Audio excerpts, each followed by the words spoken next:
Defective infertile woman should just disappear. I'm also going to demand compensation. John, who had been suffering from a chronic illness, was constantly looking for a donor.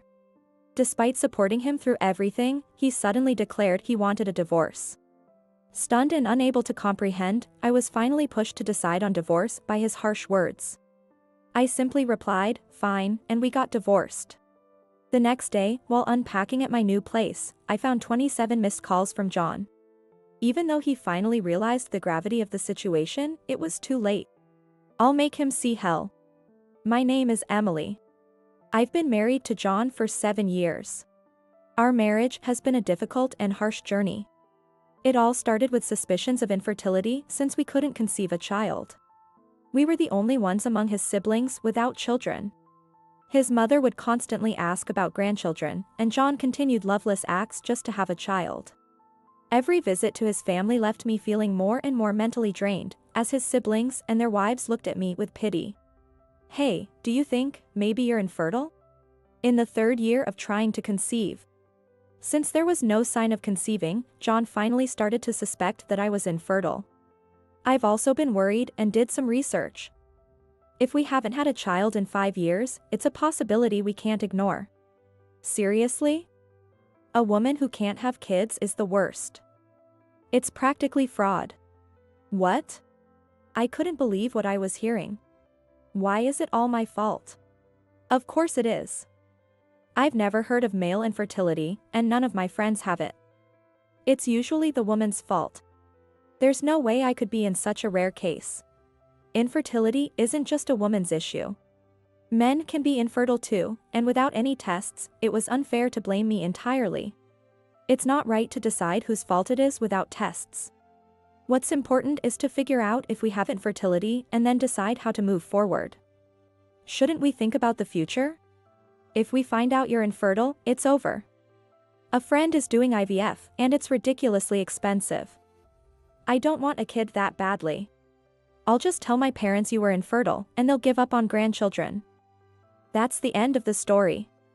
Why do we have to discuss the future? John was determined to make it my fault. I couldn't understand his reasoning. Why am I being blamed for infertility? I've told you repeatedly we won't know until we get tested. I grew increasingly frustrated as I watched John respond indifferently, as if he wasn't even listening to me. Even before John mentioned it, I had been anxious about not being able to conceive. I had often worried that maybe I was the cause. But friends and family had encouraged me to talk to John about it. With their support, I have been able to cope with him up until now. However, instead of facing the issue, John dismissed me. He refused to consider that it could be his fault. His attitude made me so angry that I raised my voice, and he glared at me with annoyance. I can't be the reason. My brothers all have kids. I heard infertility can be hereditary. Indeed, my mother had struggled to conceive me and my sister. However, it wasn't infertility, it was really just a timing issue. It was simply a matter of not conceiving quickly. John knew this story and was using it to blame me. My sister and I were born, so that theory doesn't hold. But neither you nor your sister have kids. My family does. It's clearly your body. There's no reason for me to be blamed. My sister had only been married for half a year. They were still newlyweds and hadn't started trying it yet. John didn't understand and kept blaming me. I clenched my fists and trembled with anger. So you just want to blame me? It's not my fault, it's yours. If you're so sure it's not you, let's get tested properly. You're confident in your fertility, right? Then let's go together and get a clear answer. Either way, I wanted to know if I was infertile. Even if something happened and I divorced him, I wanted to know my chances if I remarried and tried to have children. I wanted to know that. This conversation made me start considering divorcing John. Unaware of my thoughts, John easily took the bait. Fine. Since it's your fault, I have no problem getting tested. So, we decided to get infertility tests together. However, soon after this, John was diagnosed with a chronic illness. The diagnosis was chronic renal failure, requiring dialysis. John's kidney disease is at stage 5. It's terminal, but it doesn't mean he's going to die immediately.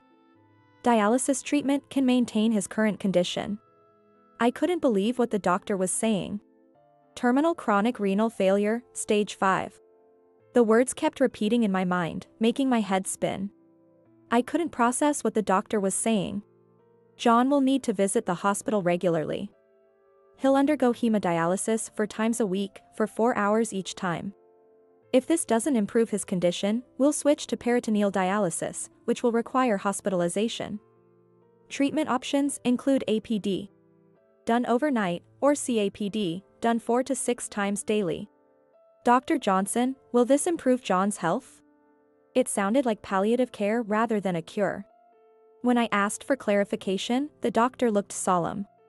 Honestly, it's more about managing his condition than curing it. To regain a normal life, a donor transplant would be ideal. But finding a donor is difficult. Our goal is to prevent his condition from worsening and to help him live a normal life with his family. Although I had feared this, hearing it explicitly was hard to accept. John, hearing this, looked more shocked and remained silent. That day, I took John home without a word. The next day, his dialysis treatment began. John, are you okay? Even at home, John remained silent. When I asked, he started laughing manically, as if something had snapped. Stage 5 renal failure, huh? It's a joke. Why do I have to go through this? One moment he was laughing, and the next, John threw the TV remote controller from the desk at me.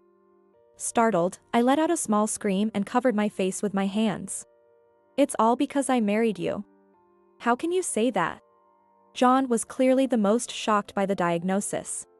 But his words still hurt me deeply. I'm human too. Even though I was considering divorcing him, I had never once wished for him to disappear. However, I couldn't forgive John for saying such hurtful things so casually. I was deeply hurt. You ruined my life. You can't have kids, and you don't even try to be a good wife. On top of that, you bring this disease into my life. Marrying you ruined everything. Illness affects the heart too. John's words made this painfully clear. He had always been somewhat verbally abusive. But he had never gone this far. If only you weren't here. If only I hadn't married you. Despite repeating this, he held me tightly. At first, I couldn't understand why and was confused. But he must have been suffering too. His arms were trembling as he held me. John, who always maintained a good outward appearance, probably had no other place to vent his frustrations except on me. At that moment, I believed I was the only one who could handle his pain and decided to endure, no matter what he said. I could wait to divorce him. Until his condition stabilized. I would support him as much as I could. With that resolve, I began a strenuous journey of supporting him through his illness. However, I realized this was a mistake a month later. Emily, let's get a divorce. We were having dinner together when John suddenly declared he wanted a divorce. I was so shocked that I stopped mid-bite. John continued eating as if nothing had happened.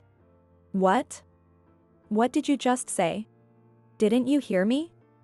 I'll say it again. I want a divorce. I can't be your husband anymore. It wasn't my imagination. John was indeed asking for a divorce. But why all of a sudden? I couldn't recall doing anything to warrant this. As I sat there in stunned silence, John sighed impatiently. I'm tired of being with you. Just seeing your face stresses me out and might worsen my condition. Why? Why a divorce? I've been doing my best to support you. Supporting me? John sneered at my words and said something unbelievable. It's because of you that I'm sick and we can't have kids. You dragged me into this misery, and you call that support? Don't make me laugh. He placed his forks down roughly, his irritation evident. I reached my limit with his attitude and words. Why do you blame everything on me? I didn't make you sick, and it's not just my fault we can't have kids. Are you saying it's my fault? John was probably overwhelmed by his illness. He likely didn't even remember that we went to get tested together. He interrupted me before I could argue. If we had kids, I might have had hope to live. But there's no motivation without a child. My life is bleak with you. So, get a divorce. I can't stay with you. All right. After hearing that, I couldn't bring myself to support him anymore. I thought I could wait until his condition stabilized, until he got a little better. That's what I thought, but it was a waste of time. To him, I was nothing but a jinx. Realizing this, I agreed to his request. Thus, our divorce was finalized. I was to move out by the end of the week. While John was at the hospital, I went to the court to prepare the divorce petition and started packing. During that time, I happened to run into Lily, a mutual friend of ours, at the court reception. She was the one who assisted me. Emily? What's going on? Did something happen? Lily, who attended our wedding, was shocked to see me there for a divorce petition. The moment she gently asked, everything I'd been holding back burst out, and I broke down in tears right there. The staff, noticing the commotion, directed Lily to take care of me and led us to a private room. I'm sorry, Lily. I couldn't hold it in. It's okay. What happened? You can talk to me if you want. We didn't know each other well. We had met through John and had only seen each other a few times. She always treated me kindly and looked after me like a caring older sister. She was a warm-hearted person who left that impression on everyone.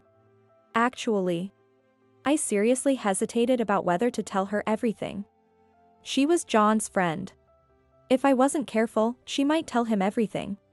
But the genuine concern in her eyes made me relent and share the whole story. I was defeated by her concerned gaze and ended up sharing everything. Lily trembled with anger and gently held my hand. You've endured so much, Emily. What? Upon hearing the story of our divorce, Lily looked at me with determination and revealed a shocking truth. What she told me made me regret all my efforts to support John. Emily, I'll help you.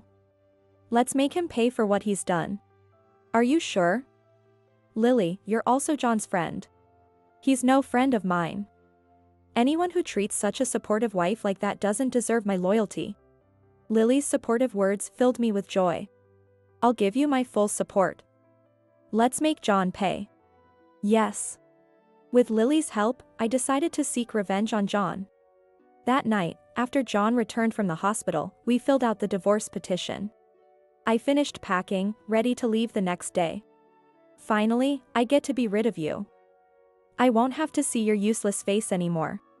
Good, I'm glad. I hope you get better now. I responded calmly to John's taunts with a gentle smile. He probably sensed something was off, but he didn't press it, perhaps too elated to notice. Instead, he gave me a significant smile, as if he had even bigger news to share. You know, my luck has turned since we decided to divorce. I found a donor. Dr. Johnson told me today. Understanding the reason for his smug smile, I forced a smile and congratulated him. That's great. I'm glad you found a donor. Now my life will be perfect. Oh, and I have one more important thing to tell you. Really? What's that? John gave me a conspiratorial smile, indicating that this was the main point. Pretending not to notice his smile, I responded with a puzzled expression. He laughed mockingly and then delivered a shocking statement. Since the divorce is settled, I have no use for you. So, get lost, defective infertile woman. I'm also going to demand compensation. You ruined my life, so it's only fair. I was internally shocked by John's words. He really thought I knew nothing. In reality, he was the one who knew nothing. I agreed to his words while mocking him internally. Fine, I replied shortly and left for the court the next morning to submit the divorce petition. That evening, I met up with Lily after work and went to my new place. Is that about everything unpacked? Yes. Thank you so much. I didn't expect you to help with the move. Don't mention it, it's no trouble at all. Despite being tired from work, Lily brought friends to help with my move. Lily was well liked and had many friends willing to help a stranger like me. By the way, has someone's phone been ringing? I think it's yours, Emily. I heard it vibrating from your bag. I quickly grabbed my phone to find 27 missed calls. All of them were from John. Did he finally realize? Calling now is pointless. As we expected, Lily and I looked at each other and laughed when another call from John came in to add to the fun. Pick it up. I want to hear his reaction, put it on speaker. Lily was clearly enjoying the situation. Following her suggestion, I put the call on speaker and answered, hearing John's panicked voice on the other end. Hey, Emily. What did you do? You won't get away with this. John started shouting aggressively right away. Hearing his voice and tone, the guys around us paused their work and listened to the conversation. What are you talking about? I have no idea unless you tell me. Don't play dumb. You rejected my donor request, didn't you? As expected, John brought up the donor issue, making me almost burst out laughing. I was the donor he was talking about, and I had gone to the hospital this morning to explain the situation to the doctor. I revealed that I was the donor and refused to donate because we were divorced. We're not married anymore, so of course I refused. Don't mess with me. You agreed to be a donor. Just give me your kidney. Oh my, how barbaric. I don't have any organs for someone like you. Keep getting treated until a new donor appears. John's true colors showed as he yelled angrily. Provoking him further, John lost his composure and continued. I'll make you pay for this. I'll sue you for twice the alimony for rejecting the donor request. Pointless. What? He probably thought he could intimidate me into donating by threatening with money. But I wasn't scared. Because I was prepared to counter him. You said you'd sue for alimony, so I hired a lawyer. And what? You think you can beat me with that? Don't you get it? I hired a lawyer not to defend myself, but to counter-sue you for alimony. Huh? John's voice went high in surprise at my sudden confession.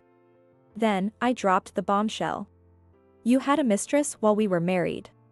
What? John was visibly shaken at the mention of a mistress. He had an affair right before his illness was discovered. Lily was the one who testified about it. She had seen John and a woman entering a hotel before and was shocked to recognize the woman. Who would have thought you'd get back with your high school ex? You said you cut ties and had no contact. The mistress was Sophia, John's high school girlfriend. I knew her too. Sophia works at the court reception, right? She talks a lot, so it was easy to gather information. I found out about your secret meetings and that she's pregnant. Ugh. Hearing about the child made John speechless. His reaction confirmed the truth of my information. You asked for a divorce because you got Sophia pregnant, didn't you? She probably threatened to ruin your life unless you left me. Sophia was John's first girlfriend. They broke up because she cheated. But being his first, she held a special place in John's heart. Though I knew that, I never thought they'd get back together. So, I felt secure. I never imagined you'd be connected to her, but it worked out for you, didn't it? We don't have kids, and Sophia fits your type. That's why you decided to ditch me and ask for a divorce. John, realizing I saw through everything, gasped and was at a loss for words. Sophia had been boasting about her affair at work. Lily overheard and confirmed their relationship. She was about to tell me when we ran into each other at the court. She decided to support me because she knew the entire situation. So, you said you'd sue me for not having kids, but you should know you're the one who's going to suffer. I'm fully prepared to fight against you. But it was actually your fault we couldn't have kids. I got Sophia pregnant, so it's proven I wasn't the problem. Clearly panicking, John inadvertently confirmed his affair and the pregnancy. I turned to Lily, who had been recording the whole conversation, providing new evidence. The guys around us, listening as witnesses, made it impossible for John to escape. Remember when we went for that fertility test together? What? We never, oh. As I brought it up, John finally remembered. I revealed the shocking result. The test results showed it wasn't my fault. Huh? John sounded utterly confused on the other end of the line. He let out a startled, high-pitched voice. The results showed the infertility issue was yours, John. You can't have children. John was, in fact, infertile. He was at a loss for words at this shocking revelation. I could hear some commotion next to him. If you don't believe me, I'll show you the proof on a video call. Look at your phone. I activated the camera while keeping the call on speaker. As soon as John naturally started a video call and I showed the test results I got from the hospital, a high-pitched voice from beside him echoed. Wait. John, listen to me. To my surprise, Sophia was next to John, reaching to grab his phone. You. Sophia. What's going on here? Explain yourself. John swatted Sophia's hand away and glared at her with an angry expression. Panicking, Sophia turned her focus towards me. No, it's not like that. You can't just lie like that. John can't be infertile, there's no way.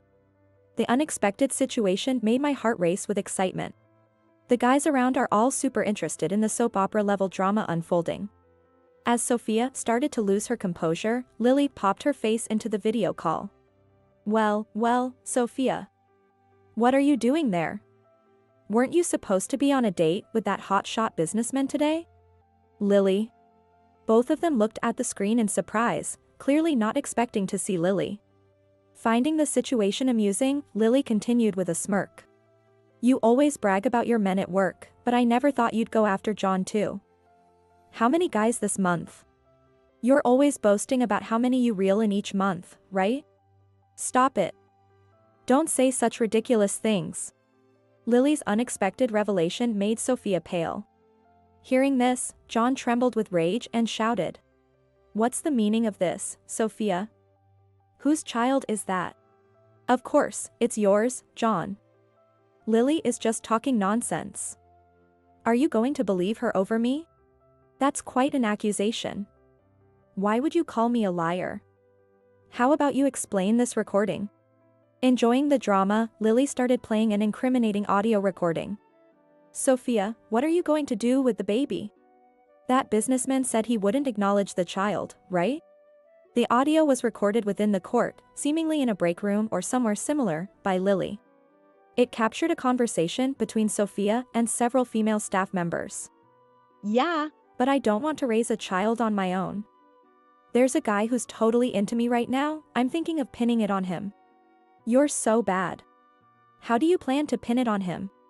Sophia's response to the curious colleague was shocking. I was going to make him my sugar daddy, but it seems he's about to divorce his wife. He's my ex from high school, John. If I push, he might divorce her easily. I'll threaten that it's his kid, finalize the divorce, and then make him marry me and take care of the child. As if that wasn't shocking enough, she continued. I don't even like kids or want to raise one. But his mom keeps nagging for grandchildren. She even said she'd take care of the baby. So, I'll let him and his mother handle the kid while I enjoy my freedom. Everyone's happy, except his wife. That's evil. The guy's unlucky to be caught by such a wicked woman. Poor John. Because it was someone else's business, the female staff members listening just laughed. Hearing the conversation, John shook with anger, and I looked at Sophia through the call in utter disbelief. No, it's not like that, this is... Stop making excuses. We have the evidence right here. How are you going to talk your way out of this? Huh? John looked like he was about to take matters into his own hands with Sophia. Thinking that was definitely a bad idea, I interrupted their conversation and formally challenged John to a duel. That's enough. My lawyer will be contacting you soon. We'll handle everything through them. Emily, wait. Let's talk this out. I was deceived by this woman too. I'm a victim here. If it weren't for her, we could work things out. Please. Give me a chance to explain. You're going to leave me? That's so cruel. You said I was more important than her, John. Never did I imagine being involved in such a mess. Tired of the drama, I looked at both of them with disdain. There's no way I'm giving you a chance. Do whatever you want from now on. I'm no longer your wife. I sighed deeply. What did I ever see in this man? Now, I regret not just marrying him but even dating him. His words had no impact on me whatsoever. Please, I'm begging you. Don't say that. Give me one more chance. Let's start over. You said you were deceived, but that applies to me. You've spent the last 5 years mocking, belittling, and ridiculing me. Do you have any idea how I felt being by your side all this time? Well, John was at a loss for words, hit where it hurt. Neither you nor Sophia will get my forgiveness. I'm going to ruin you both socially and show you what hell looks like. Be ready. With those final words, I ended the call. A lawyer arrived shortly after, preventing any physical altercation, and started discussing the settlement with our lawyer. Thus, the conflict between John and me came to an end. Both John and Sophia were demanded to pay substantial compensation. Despite declaring he would hire a lawyer, John couldn't come up with a single cent. He believed that if he threatened me, I would be intimidated and donate. That's what he confessed. Regarding the compensation, John, who worked a low-paying job, couldn't pay it all at once, depleting his savings rapidly. Still falling short, he is now burdened with monthly repayments. He also broke up with Sophia and lost the money to maintain his home, forcing him to return to his parents' house. However, his parents, furious after hearing the story, refused to let him in, calling him a disgrace. Consequently, John now works at a local factory, slowly repaying his debt. As it turns out, the strong men Lily brought were John's hometown's friends, ensuring he wouldn't escape his debt. Thanks to them, his repayments are on track every month. On the other hand, Sophia's indecent behavior at work led to her dismissal from the court. Currently, she's working in the nightlife industry and part-time jobs during the day to repay me. Cut off from John and with nowhere to turn, she seems to be walking a lonely path. Unable to raise a child alone, she placed the baby in foster care. Thus, I succeeded in avenging my long-standing grudge. Since then, Lily and I have become close friends, often going out together. I have a good friend at work. Want to meet him? I think you'll get along great, Emily. But I'm not that young anymore. Don't be silly. Women should always be in love. Forget that jerk and move forward. Sometimes she drags me out for drinks, but being with Lily makes every day enjoyable. She won't let me spend a lonely moment, always including me in her circle. Her kind attention and warm personality have healed my emotional wounds. Now, I've even started dating Tom, the man she recommended. One day, if you two have a baby, let me hold the baby second. Hey, no way. Second is mine. Huh? I've known her longer, so I should go first. Not a chance. No way. Watching their sibling-like banter, I vowed to protect this newfound happiness.